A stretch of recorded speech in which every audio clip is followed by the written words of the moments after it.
சன்லேண்ட்ல சமைச்சா சக்தி தானா வரும். வீட்டுக்கு வீடு வாசப்படி மாலை 6:30க்கு உங்கள் விஜயில். என்னடா பண்றீங்க? நான் இப்ப கலாட்டால வந்து எங்க சித்தியோட இன்டர்வியூ கொடுக்க வந்திருக்கேன்டா. எங்களுக்கு தப்பா கமெண்ட் போடாதீங்கடா, அப்புறம் சீ சொல்லிடுவோம், எங்களை விடுங்கடா.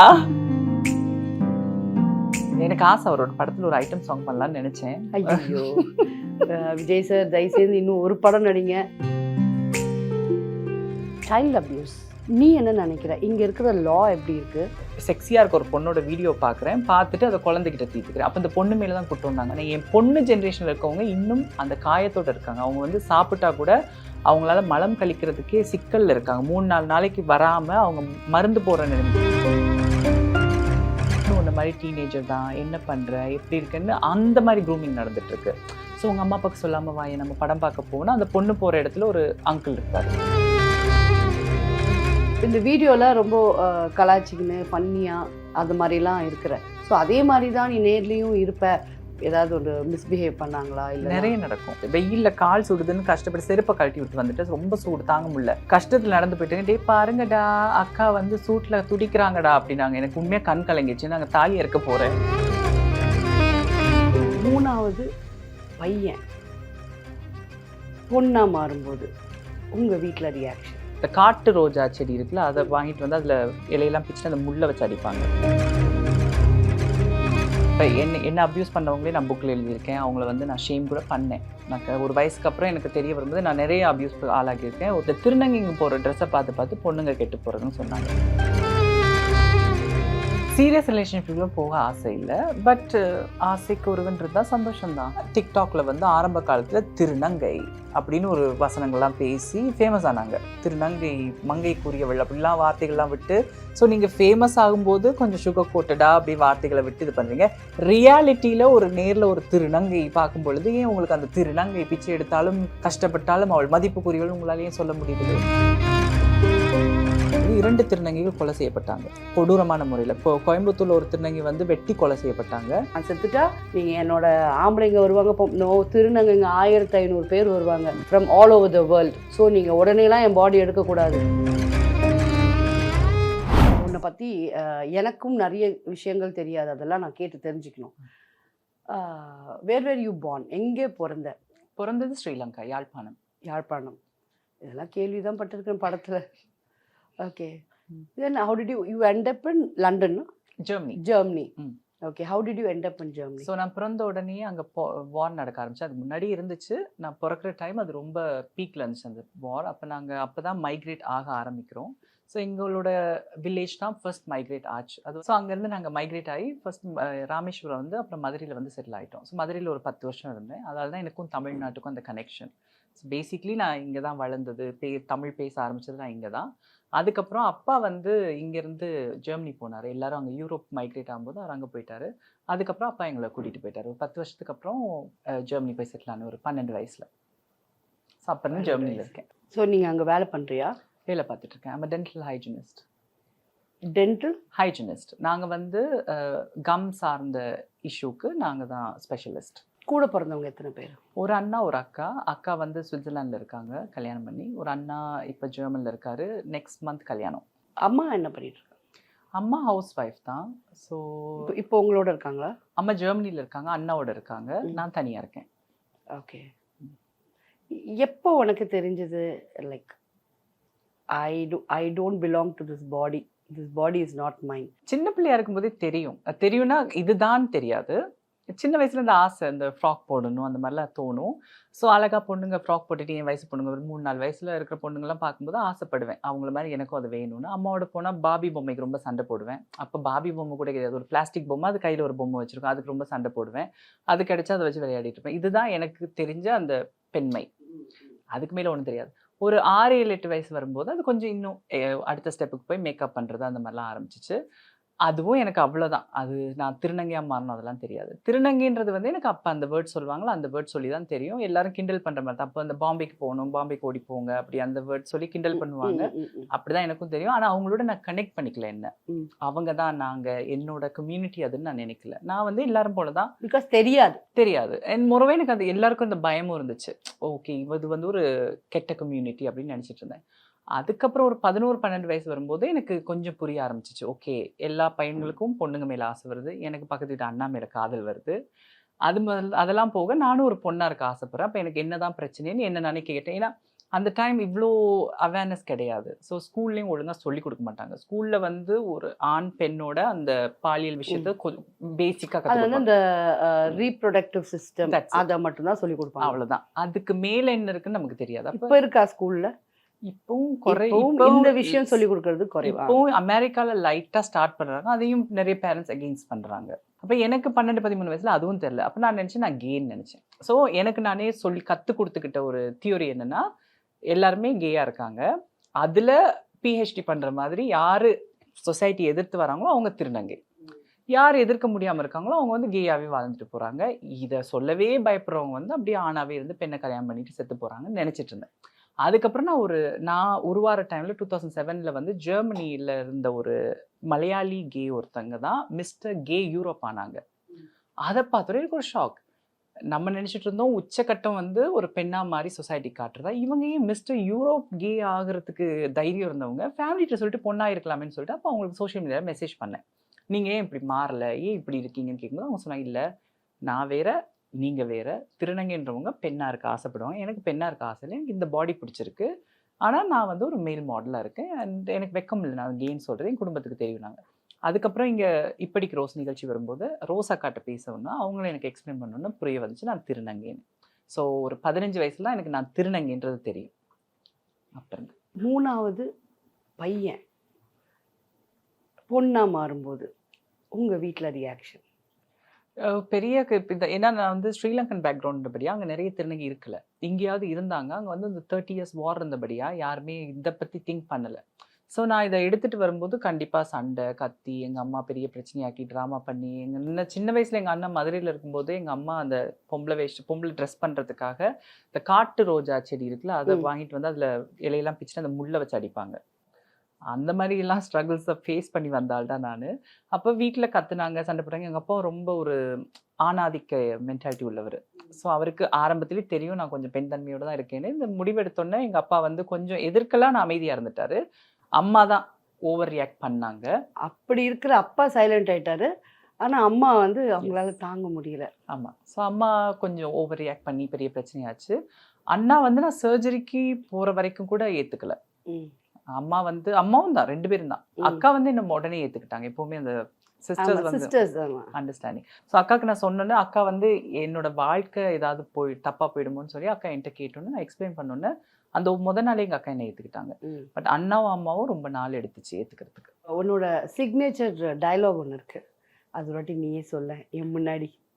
என்னடா பண்றீங்க, நான் இப்போ கலாட்டால வந்து எங்க சித்தியோட இன்டர்வியூ கொடுக்க வந்திருக்கேன்டா, எங்களுக்கு தப்பா கமெண்ட் போடாதீங்கடா, அப்புறம் சீ சொல்லிடுவோம், எங்களை விடுங்கடா. So sweet.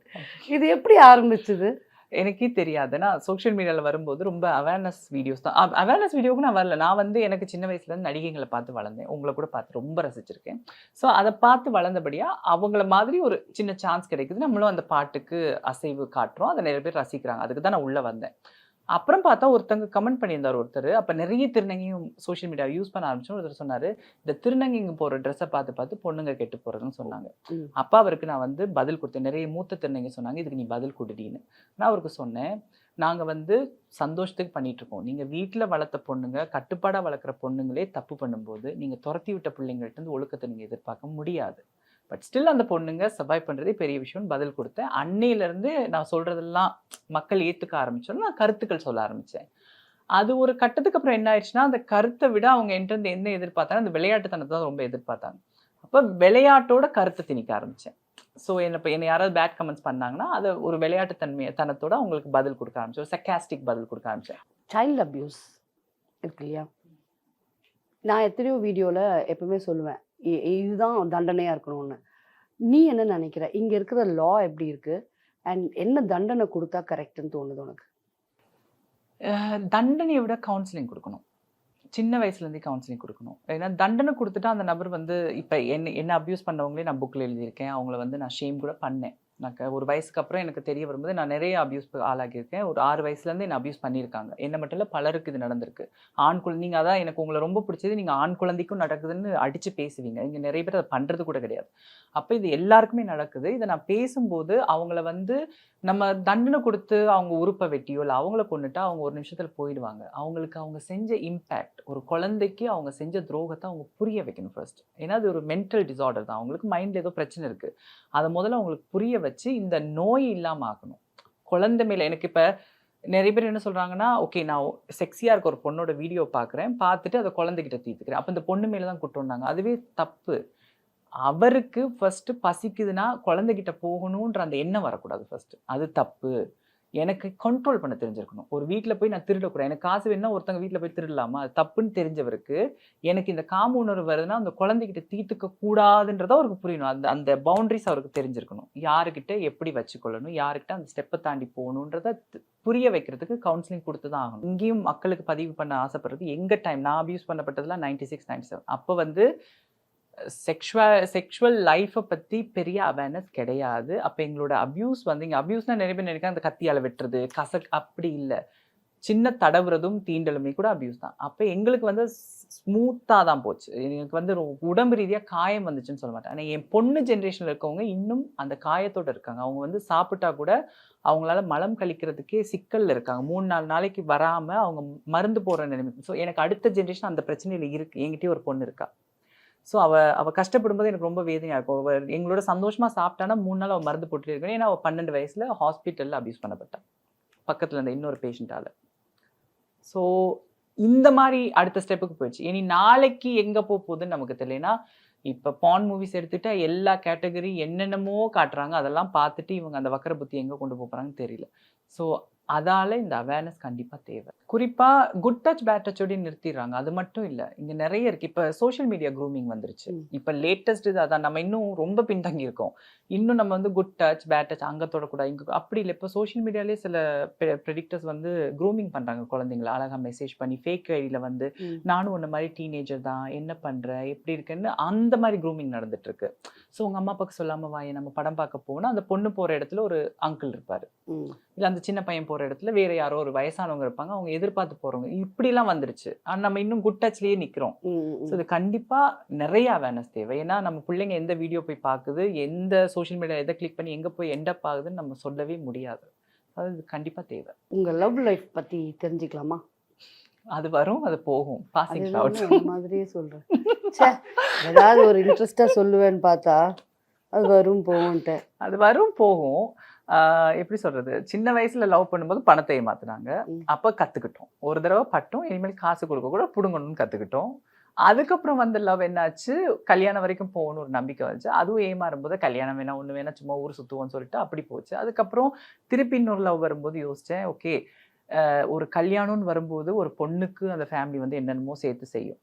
எனக்கு அதெல்லாம் இல்லை. ஏன்னா என் குடும்பம் எதுவுமே பண்ண போகிறது. என் குடும்பம் அந்த கல்யாணத்தை மதிப்பு தெரியாது. பெரிய கேள்விதான். அப்போ யோசிச்சு நமக்குன்னு ஒரு ஐடென்டிட்டி தேவைன்னு நினச்சா படிக்க போனேன். அதெல்லாம் முடிச்சு இந்த இப்போ ஒரு இடையில ஒரு லவ் பண்ணலாம். அதுவும் இப்போ என்ன யோசிச்சேன்னா, அது ஒவ்வொரு ஸ்டெப்பும் மாறிட்டே வரும்போது இப்போ யோசிச்சு பேசாமல் ஒரு கல்யாணம் பண்ணவர், ஒரு 40-45 வயசில் இருக்கவர், பொண்டாட்டி அழுத்து போனவராக கல்யாணம் பண்ணுவோம். அப்போ நம்ம பிள்ளை பெற்று தர தேவையில்லை, அந்த டென்ஷன் இல்லை. அவரும் ஒரு 20-15 வருஷம் ஒரு பொண்ணோட வாழ்ந்துட்டு வெறுத்துட்டு வர்றவர் வந்து என்ன பண்ணுவார்னா, நம்மளை புரிஞ்சுக்குவார். ஓகே இவ வந்து என்னை பார்த்துக்கிறா, இவளுக்கு நான் வேணும், அவளுக்கு நான் இருக்கேன், அந்த மாதிரி வருவாருன்னு நினச்சேன். அவர் டபுள் ட்ரிபிள் எத்தனையோ கேம் விளையாட ஆரம்பிச்சிட்டாரு. அப்போ பார்த்தேன், இதுக்கு நான் தனியாகவே இருந்துடலான்னு சொல்லிட்டு தூக்கி போட்டு இப்போ உட்காந்துருக்கேன். ஸோ இது பேர் வந்து அன்பு தேடலா, அன்புக்கு தேடலா? ஆமாம், இந்த காதல் முறிவு ஒவ்வொரு நான் சொன்ன மாதிரி ஒவ்வொரு காதலையும் படிக்கிறோன்னு சொன்னேன். ஃபர்ஸ்ட் காதலில் வந்து பணம் கொடுக்கக்கூடாது, காதலை காசு கொடுத்து வாங்கக்கூடாது கற்றுக்கிட்டேன். அது 18 வயசில் கற்றுக்கிட்டேன். இது நீ கற்றுக்கோ. ஓகே. இந்த காதல் நான் என்ன கற்றுக்கிட்டேன்னா, அதுக்கப்புறம் என்னோட பெஸ்ட் ஃப்ரெண்ட் ஒரு டென்டிஸ்ட் தான். அவங்க என்கிட்ட வந்து இவர் என்ன நடத்துகிற விதத்தை பார்த்துட்டு சொன்னாங்க, நீ இப்போ யூடியூப்பில் வந்து ரிலேஷன்ஷிப்பை பற்றி பாரு, நிறைய வீடியோஸ் இருக்குது. ஸோ இதை நீ ஸ்டடி பண்ணணும்னா சைக்காலஜி ஸ்டடி பண்ணு. என்ன மாதிரி திருநங்கையாக பிறக்கிற குழந்தைகள் வந்து வீட்டில் அன்பு கிடைக்காது. எங்களுக்கு என்ன அண்ணாவை பார்த்துக்கிட்ட விதமோ எங்கள் அக்காவை பார்த்துக்கிட்ட விதமோ என்னை பார்த்துக்கல. ஏன்னா அவங்க பிகினிங்லேருந்தே என்னை வந்து ஒரு ஸ்பெஷல் கிட் மாதிரி தான் நடத்துனாங்க. அப்போ அந்த அன்புக்காகவும் அந்த வேலிடேஷனுக்காகவும் நான் போராடி கிடைக்கல. எங்கள் அப்பாட்ட தான் அந்த அன்பு கிடைக்கல. எங்கள் அப்பா சாகுற வரைக்கும் என்ன கண்டுக்கவே இல்லை. ஒரு பிள்ளை திருநங்கையா மாறி அந்த அப்பா கண்டுக்காம விடுறதை விட ஒரு கேர்லெஸ் தன்மை இல்லை. அதுதான் எங்கள் அம்மாட்ட சொன்னேன். எங்கள் அப்பா இறந்தப்ப எனக்கு அழுக வரல. அப்போ நான் சொன்னேன், அட்லீஸ்ட் சாகிறதுக்கு முன்னாடியாவது என் கையை பிடிச்சி அவங்கெல்லாம் பொழைச்சிருவாங்க, நீ இப்படி மாறிட்ட, ஸ்மார்ட்டாக பொழைன்னு சொல்லியிருந்தா கூட நான் அழுவேன். அவர் ஒன்றுமே சொல்லாமல் போயிட்டாரு. அப்போ இந்த வேலிடேஷனுக்காக அழைகிறதால, இந்த அன்பை வந்து ரொம்ப போராடி பெற்றுக்கொள்றதாலையும், நம்ம அந்த ஆண் வந்தோன்னு, ஒரு காதலன் வந்தோன்னா அவங்ககிட்ட நம்ம அதே தான் தேடுவோம். அவன் எவ்வளோ கொடுமைப்படுத்தினாலும் இதுதான் நம்ம வீட்டில் தெரிஞ்ச விஷயம். இந்த வீடியோல ரொம்ப கலாய்ச்சிக்கின்னு ஃபன்னியாக அது மாதிரிலாம் இருக்கிற. ஸோ அதே மாதிரி தான் நீ நேர்லேயும் இருப்ப அப்படின்னு நினச்சிக்கிட்டு யாராவது உங்ககிட்ட வந்து ஏதாவது ஒரு மிஸ்பிஹேவ் பண்ணாங்களா? இல்லை நிறைய நடக்கும். அப்படியா? எனக்கு இப்போ கூவாகத்தில் கூட நடந்துச்சு. வெயில்ல கால் சுடுதுன்னு கஷ்டப்பட்டு செருப்பை கழட்டி விட்டு வந்துட்டு ரொம்ப சூடு தாங்க முடியல. கஷ்டத்தில் நடந்து போயிட்டு, டே பாருங்கடா அக்கா வந்து சூட்டில் துடிக்கிறாங்கடா அப்படின்னாங்க. எனக்கு உண்மையாக கண் கலங்கிடுச்சு. நாங்கள் தாலி இறக்க போகிறேன், அதுவே எனக்கு ஒரு சோகம். கால் வேற சுடுது. அந்த நேரம் இந்த வசனத்தை சொல்லும்போது உண்மையாக வேதனைப்பட்டேன். அப்போ எனக்கு நடிகை சில்க் ஸ்மிதாவோட சம்பவம் ஞாபகம் வந்துச்சு. அவங்க வாஷ்ரூம் போகும்போது அந்த மரத்து மேல நின்று பார்த்தாங்க. எனக்கு அந்த இது கொஞ்சம் கனெக்ட் ஆச்சு. நம்ம வந்து ஒரு விஷயத்த செய்கிறோம் சும்மா ஃபன்னுக்காக. ஆனால் இது நம்ம துடிக்கும் போது அதை வந்து இங்கே வந்து கிண்டல் பண்ணும்போது ஒரு கஷ்டமாக பட்டுச்சு எனக்கு. அது உங்களோட ஃபேவரட் ஹீரோ? நடிகர் விஜய் பிடிக்கும். விஜய். ஆமாம், சின்ன வயசுலேருந்து பிடிக்கும். அது வந்து அந்த childhood crash. What you think? இப்போ அரசியலுக்கு வராரு, சினிமாவே நடிக்க மாட்டேன்ட்டாரு. கஷ்டம்தான். அவரோட ரசிகர்களுக்கு அது ஒரு பெரிய இழப்பு தானே. இல்லை, இன்க்ளூடிங் யூ. அஃப்கோர்ஸ், யா. எனக்கு ஆசை அவரோட படத்தில் ஒரு ஐட்டம் சாங் பண்ணலான்னு நினச்சேன். ஐயோ விஜய் சார், தயவுசெய்து இன்னும் ஒரு படம் நடிங்க. நம்ம தனுஜா வந்து ஒரு ஐட்டம் சாங் உங்களோட ஆடணும், கன்சிடர் பண்ணுங்க. இல்லைன்னா ஒரு போக்கிரி படத்தில் வடிவேல் வந்த மாதிரி ஒரு காமெடி சீனில் கூட டே என்னடா பண்ணுறீங்கன்னு வந்துட்டு போனால் கூட ஓகே தான் எனக்கு. இப்போ கரண்ட்டாக பாய் ஃப்ரெண்ட் லவர் எதுவுமே கிடையாது? சீரியஸ் ரிலேஷன்ஷிப்ல போக ஆசை இல்லை. பட் ஆசைக்கு ஒருவன்றது தான் சந்தோஷம்தான். அது ஆஜானு பாகுவா இருந்தா ரொம்ப சந்தோஷம். ஆப்வியஸ்லி உன் ஹைட்டுக்கு உனக்கு அப்படி இருக்கணும். இல்லைன்னா அப்புறம் எதுக்கு உள்ள பெட்டாவெல்லாம் வச்சுட்டு ஒன்றும் பண்ண முடியாது. கரெக்ட். ஆக்ட்ரஸ் சமீபமாக வந்து நம்ம கடை கேட்குற திருநங்கைகளை பற்றி ஒரு வீடியோ போட்டிருந்தாங்க. நீயும் அதுக்கு ரிப்ளை கொடுத்துருக்க. பட் என்ன அது ஆக்சுவலி என்ன நடந்தது? அது ஏன் நீ அவ்வளோ ஆவேசமான என்ன விஷயம்? ஓகே, அவங்க வந்து பஸ் ஸ்டாண்டுக்கு போயிருக்காங்க. அந்த போன இடத்துல அந்த திருநங்கைகள் வந்து அவங்கள்ட்ட காசு கேட்டிருக்காங்க. கொடுக்க மாட்டேன்னு சொன்னதுக்கு கொஞ்சம் மிரட்டி கேட்டிருக்காங்களோ இன்னும் தெரியல. உடனே அவங்க அதை வீடியோ எடுத்து போட்டிருந்தாங்க. அதுக்கு நிறைய ஹேட் கமெண்ட்ஸ் வந்துச்சு. இவங்களை கொல்லணும், இவங்க இங்கே இருக்கக்கூடாது, இதுங்களால தான் நாடே நாசமாக போகுதுன்னு கமெண்ட் வந்துருந்துச்சு. நான் ரொம்ப நாள் வந்து கடை கேட்குற திருநங்கை மீது ஒரு தப்பான அபிப்பிராயம் வச்சுருந்தேன். ஏன்னா எனக்கு அவங்க கஷ்டம் தெரியாது. அப்போ நான் இங்கே வந்து போனதும் கிடையாது. அப்போ நானும் நினச்சிட்டு தப்பு தான், இவங்க ஏன் இப்படி பண்ண. இங்கே வந்து பார்த்தோம்னா தான் தெரியுது, நடந்து போனாலே விசித்திரமாக பார்க்குறாங்க அவங்கள. அப்போ அவங்க வந்து எங்கே போய் வேலை பார்க்க முடியும்?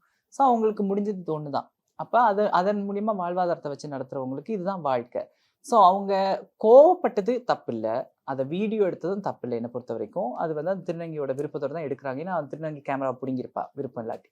ஆனால் அவங்க அதில் சொல்கிறாங்க, உங்களால் தான் வேலைக்கு போகிற திருநங்கைகளுக்கு அவமானம்னு சொல்கிறாங்க. எங்களுக்கு அதால எந்த அவமானமே இல்லை. ஏன்னா அவள் வந்து கஷ்டப்படுறவ, அவள் கஷ்டத்துக்காக வாழ்வாதாரத்தை அமைச்சுக்கிறா. அவள் கொலை பண்ணலை, குழந்தைங்களை எதுவும் கடத்தி விற்கலை. அவள் காசு தான் கேட்டு நிற்கிறா. கொடுத்தா கொடுங்க, கொடுக்காட்டி போங்க. எங்களுக்கு அதில் எந்த அவமானமே இல்லை. ஏன்னா அவமானப்பட வேண்டியவங்க, அதை தான் நான் என் சமுதாயத்துக்கு சொல்ல ஆசைப்படுறேன். ஒரு திருநங்கை கடை கேட்டு சிக்னல் நிற்கிறான்னா அவமானப்பட வேண்டியது அவளை பெத்த அம்மா அப்பா. அவள் எந்த குடும்பத்தில் பிறந்தாலோ அவளை யார் வீட்டு விட்டு துரத்தி விட்டாங்க அவங்க தான் வெக்கப்பட்டு தலை குனியணும். நாங்கள் ஏன் வெக்கப்பட்டு தலை குனியணும்? அவள் நல்லா தானே இருக்கா. அவளும் வெக்கப்பட தேவையில்லைன்னா தூக்கி எறிஞ்சவங்க தூக்கி எறிஞ்சிட்டாங்க. அவள் சர்வைவ் பண்ணுறதுக்காக எடுத்துக்கிட்ட ஒரு ஆயுதம் தான் இது. அதே சசிலையா தான் டிக்டாக்ல வந்து ஆரம்ப காலத்தில் திருநங்கை அப்படின்னு ஒரு வசனங்கள்லாம் பேசி ஃபேமஸ் ஆனாங்க. திருநங்கை, மங்கைக்குரியவள் அப்படிலாம் வார்த்தைகள்லாம் விட்டு. ஸோ நீங்கள் ஃபேமஸ் ஆகும்போது கொஞ்சம் சுகர் கோட்டடா அப்படி வார்த்தைகளை விட்டு இது பண்ணுறீங்க.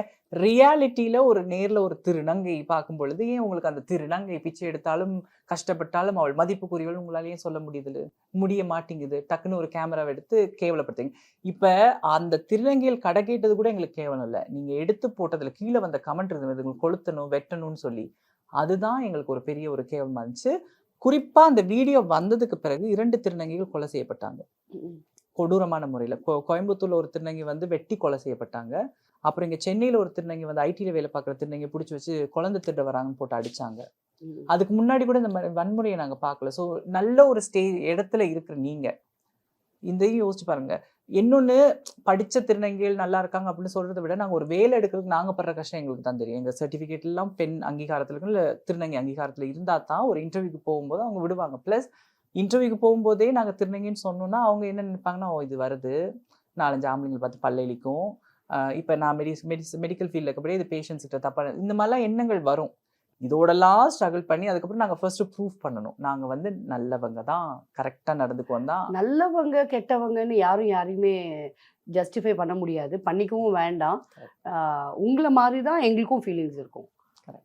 இப்போ நான் ஒரு டாக்டராக இருந்தால் ஒரு செம்ம ஸ்மார்ட்டான ஒரு ஆம்பளையோ வந்தால் கண்டிப்பாக நாமளும் தான் அப்படி வழியும். கரெக்ட். அதே மாதிரி ஆம்பளை டாக்டர் வந்து பொம்பளைங்க கிட்ட வழிகிறாங்க. ஆனால் அது நீங்கள் பண்ணால் மட்டும் அது பண்ண போறீங்களா இல்லையான்னு தெரியாது, அவங்க ஜட்ஜ் பண்ணி வைப்பாங்க. ஸோ அதெல்லாம் தாண்டி தான் நாங்கள் வெற்றி பெறுறோம். எனக்கு தெரிஞ்சு இப்போ ஒரு நடிகைங்க இருக்கிறாங்க அப்படின்னா அவங்களுக்குள்ள கூட இவ்வளோ அந்யூனமா இவ்வளோ ஒரு நட்பா இருப்பாங்களான்னு தெரியாது. பட் திருநங்கைங்க வந்து hats off to you people. ஏன்னா ஜெர்மனியில் இருக்கிற நீ, சென்னையில் இருக்கிற இன்னொருத்தங்க எங்கள் அம்மா கிருபா அம்மாவை ஆயான்னுவ. ஆமாம். ஸோ உங்களுக்குள்ள ஒரு யூனிட்டியும் அது வந்து கண்டிப்பாக யாருக்குமே கிடைக்காது. ஒன்று சொல்கிறேன், அடுத்த ஜென்மம்னு இருந்தால் நான் திருநங்கையாக பிறக்கணும் கண்டிப்பாக. பிகாஸ் என்னதான் பொம்பளை ஜென்மம் எடுத்தாலும் எனக்குன்னு ஒரு சொந்தம் இன்னைக்கு கிடையாது. நீங்களாம் இருக்கீங்க, எனக்கு விட்டே கொடுக்க மாட்டீங்க. நான் எத்தனையோ இன்டர்வியூ சொல்லியிருக்கேன், நான் செத்துட்டா நீங்கள் என்னோட ஆம்பளைங்க வருவாங்க, திருநங்கைங்க 1500 பேர் வருவாங்க from all over the world. So நீங்கள் உடனேலாம் என் பாடி எடுக்கக்கூடாது, அந்தந்த ஊர்லேருந்து வரணும், இப்படியே நான் தைரியமாக சொல்லியிருக்கேன். ஸோ உங்களோட அந்த அந்த அந்யூன்யம் பார்க்கறதுக்கு வந்து கண்குள்ளா காட்சியாக இருக்கும். ஸோ இப்படியே இருங்க, சந்தோஷமா இருங்க. சன்லேண்ட்ல சமைச்சா சக்தி தானா வரும். வீட்டுக்கு வீடு வாசப்படி மாலை 6:30க்கு உங்கள் விஜயில்.